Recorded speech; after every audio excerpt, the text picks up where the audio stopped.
पत्ता गोबीची भाजी बनवून घ्यायची आहे। आपण टाकून घेऊ जिरे, नंतर टाकून घेऊ मोहरी,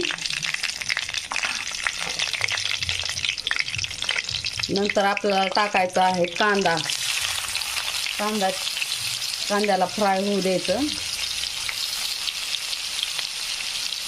कांदा लालसर व्हावा त्यासाठी मीठ टाकून घ्यायचं।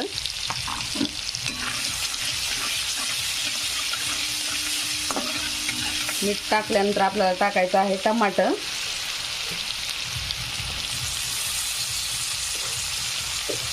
छानपैकी असं टमाटर टाकून घ्यायचं आणि मस्तपैकी असं तळून घ्यायचं।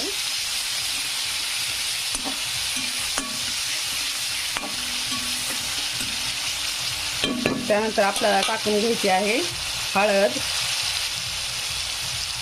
हळद टाकून घेतल्यानंतर आपण टाकून घेणार आहोत लाल तिखट।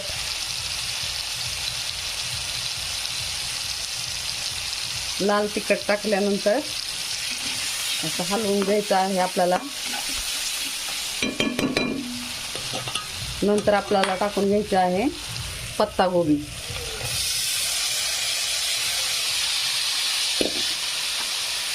पत्ता गोबी टाकल्यानंतर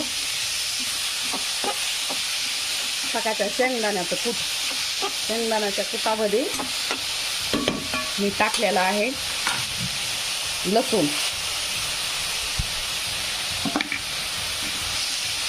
छान असं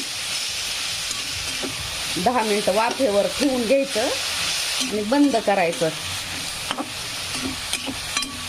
आपल्या टेरेस गार्डन मधलं पत्तागोबी आहे, त्यामुळे ताजी आत्ताच काढून आणलेली आहे, त्यामुळे काय होतं लगेच शिजली जाते। याला पाणी वगैरे काही टाकायची गरज नाही।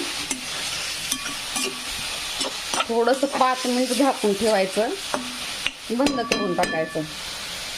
छानपैकी अशी आपली पत्तागोबी रेडी आहे।